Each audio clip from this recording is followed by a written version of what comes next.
Hello hi అందరికీ నమస్కారం. My name is Ram. Welcome to my report YouTube channel. ఈ రోజు మీకు ఒక సరికొత్త విషయం చెప్పబోతున్నానండి. అదే మన సోషల్ మీడియాలో జరుగుతున్న బెట్టింగ్ యాప్స్ రచ్చ. ఇంకెందుకు ఆలస్యం, వీడియోలోకి వెళ్ళిపోదామా? ఇప్పుడు విషయానికి వస్తే నేను ఈ వీడియో గురించి గతంలో ఒక చిన్న అవగాహన వీడియో చేశానండి.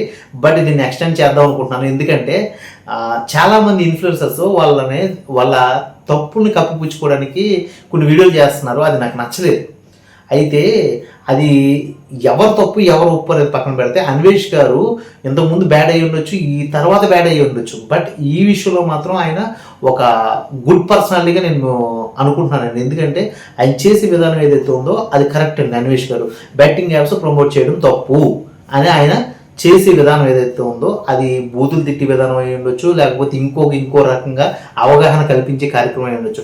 బట్ ఆయనకి నేను దానికి సిన్సియర్గా థ్యాంక్స్ చెప్పుకుంటున్నానండి. ఇక విషయానికి వెళ్తే, బెట్టింగ్ యాప్స్ని ప్రమోట్ చేస్తున్న ఇన్ఫ్లుయెన్సర్స్ ఎవరైతే ఉన్నారో అందులో కొంతమంది అన్వేష్ గారికి క్వశ్చన్స్ రేజ్ చేశారు. అదేంటంటే, అన్న మమ్మల్నే కాదు, నువ్వు ఇంకా సినిమా యాక్టర్స్ని అండ్ రాజకీయ నాయకులను కూడా, క్రికెటర్స్ని కూడా తిట్టాలి కదా, మమ్మల్ని ఒక్కళ్ళని ఎందుకు పట్టుకున్నాం, మేము చిన్నోళ్ళమానా అనేసి ఏదో కొన్ని క్వశ్చన్స్ రేజ్ చేశారు.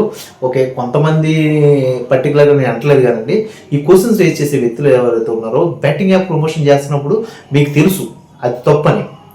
బట్ ఇప్పుడు అది ఒక అన్వేష్ గారు దాన్ని బాగా సీరియస్గా తీసుకువెళ్ళడం వల్ల, సోషల్ మీడియాలో రచ్చ అవ్వడం వల్ల, అండ్ యావత్ తెలుగు రాష్ట్రాల్లో దాని మీద సీరియస్ అవ్వడం వల్ల, ఇండియాలోనే అది షేకింగ్ ఇష్యూ అవడం వల్ల, ఓకే, ఈరోజు దాని మీద మీరు కొంచెం ఇది తప్పు అని మాట్లాడుతున్నారు.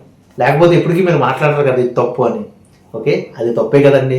ఓకే, విషయానికి వస్తే, ఇప్పుడు బెట్టింగ్ యాప్ ప్రమోట్స్ మేము చేసిన తప్పే, మీకు క్షమాపణ చెప్తున్నా, ఇంకెప్పుడు చేయము అని అంటున్నారు.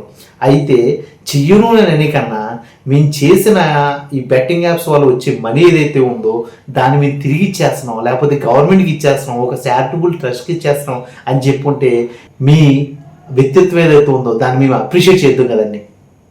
అది వదిలేసి నాకు ఎంత అప్పు ఉంది అందుకనే బెట్టింగ్ యాప్ చేశాను అని చెప్పే విధానం ఏదైతే ఉందో, మీ అప్పులు తీర్చుకోవడానికి, మీ జలసాలు చేసుకోవడానికి సాధారణ ప్రేక్షకులు, ఏమీ తెలియని ప్రేక్షకులు యూట్యూబ్లో మిమ్మల్ని చూసి ఫాలో అవుతూ వాళ్ళు చనిపోయే రేంజ్కి వెళ్తున్నారంటే అది మీరు చేసే పచ్చి మోసమే కదండి.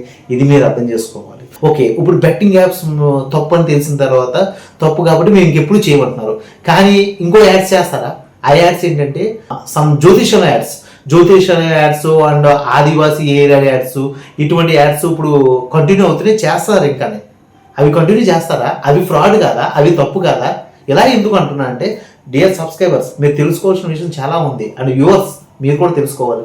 అదేమిటంటే, ఒక అడవి వాసి హెయిర్ ఆయిల్ ఉంది, అది ఫ్రాడ్ అని మీకు తెలియదా? వీళ్ళకి తెలియదా? అందరికీ తెలుసు అడవివాసి హెయిర్ ఆయిల్ ఫ్రాడ్ అని. ఎవరండి ఈ రోజుల్లో బోడుగుల మీద నూనె రాస్తే జుట్టు వచ్చేస్తుందంటే మన తాతలు ముత్తాతలకి ఆ ప్రోడక్ట్ గురించి తెలియదా? ఈరోజే అది కొత్తగా వచ్చిందా?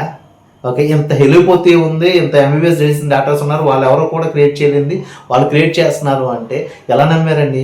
దాన్ని మీరు ప్రమోట్ చేస్తున్నారు చూసారు, అది ఫ్రాడ్ కదా. దీనికి ఒక ఎగ్జాంపుల్ చెప్తానండి. అది గత ఒక 10 years బ్యాక్ అనుకుంటా, TV55 ఛానల్ న్యూస్ అనే హెయిర్ ఆయిల్ అనేది ఒక ప్రోడక్ట్ లాంచ్ చేశారండి. అది లాంచ్ చేసి ఇలాగే ఒక 3 months వాడితే జుట్టు వచ్చేస్తుంది అనేసి ఆ ఆయిల్ రేట్ కూడా అప్పుడులో ఎక్కువ. దాన్ని వాళ్ళు బలవంతంగా జనాల మీద రుద్దారు. దానివల్ల ఏమైందంటే జనాలందరూ దాని మీద కంప్లైంట్ రేజ్ చేసి కోర్టు పరిధిలోకి వెళ్తే, అప్పుడు వాళ్ళు అసలు ఈ కంపెనీ మాది కాదు, ఈ కంపెనీకి మాకు సంబంధం లేదు, మేము ఈ కంపెనీని మా ఆఫీస్ నుండి తీసేస్తున్నాం అని చెప్పేసి వాళ్ళు షట్ డౌన్ చేసేసారు. ఇది కోర్టు పరిధిలో జరిగింది. ఇది ఆ రోజుల్లో ఎవరైనా గుర్తుంటుంటే, 10 సంవత్సరాల క్రితం ఎవరికైనా గుర్తుంటుంటే, ఇది ఖచ్చితంగా ఈ ఇష్యూ గురించి యూట్యూబ్లో కూడా కొన్ని వీడియోలు ఉంటాయి, చూసి తెలుసుకోండి. అటువంటిది ఒక ఛానల్ వాళ్ళు ఇలా చేసి ఫ్రాడ్ అంటే మీరు ఎవరో యూట్యూబర్లు చెప్తున్నారనేసి ఎలా నమ్ముతున్నారండి? వ్యూవర్స్ అండ్ సబ్స్క్రైబర్స్, దయచేసి మీరు ఇది అర్థం చేసుకోవాలండి. ఇలాంటి ప్రమోట్ చేసే విధానాన్ని పచ్చి మోసం అండి. ఇది అడిగివాసి ఏరియాలే కాదండి, జ్యోతిషాల యాడ్స్ ఎంత ఫ్రాడ్ అండి. ఒక అమ్మాయిని వశీకరణ విద్యతో రప్పించుకుని గదిలో ఏదైనా చేయొచ్చా? ఈ విధానం ఎంత ఫ్రాడ్ అండి. ఇది ఎంత ఫూలిష్ యాడ్ అండి. దీన్ని మీరు ప్రమోట్ చేస్తున్నారు యూట్యూబ్ ప్రమోటర్స్. ఇది ఎంత మోసం అండి. అంటే ఇప్పుడు రేపొద్దున వీటి మీద కేసులు వచ్చినాయి అనుకో, వీటికి మాకు సంబంధం లేదు, మేము తప్పు చేసేస్తాం అనేసి అప్పుడు కూడా మీరు ఇలాగే మాట్లాడతారా? ఓకే, ఇక ఇలాంటి యూట్యూబ్లో ప్రమోట్ చేసే ఈ వీడియోసే కాదండి, నేను గత కొన్ని రోజుల నుంచి చూస్తున్నాను, మతోన్మాద వీడియోలు ఎక్కువ యూట్యూబ్లో ఉంటున్నాయి. అవి చాలా తప్పండి. ఓకే, ఎప్పుడో జరిగిపోయిన సమస్యల్ని దాటుకుని మనం రాజ్యాంగం రాసుకుని ఇప్పుడు ఈ స్థాయికి వచ్చి అభివృద్ధి చెందుతున్నాం. ఇంకా మతోన్మాద వీడియోలు చేస్తూ మన జనాల్ని మీరు మతోన్మాద గొడవలు రేకెత్తించి వాళ్ళని వాళ్ళు కొట్టుకునేలా చేస్తూ మీ పొట్టలు నింపుకుంటున్నారు చూసారా. అందులో మతోన్మాద పాస్టర్స్ అండ్ ప్రవర్తలు అండ్ బాబాస్. ఓకే, వీళ్ళని మాత్రం కఠినంగా శిక్షించాలని నేను కోరుకుంటున్నానండి. ఎందుకంటే వీళ్ళు ఒక సెలబ్రిటీస్ కాదు, వీళ్ళు ఒక పొలిటీషియన్స్ కాదు, వీళ్ళు ఒక గ్రేట్ పర్సనాలిటీస్ కాదు. వీళ్ళెవరండి?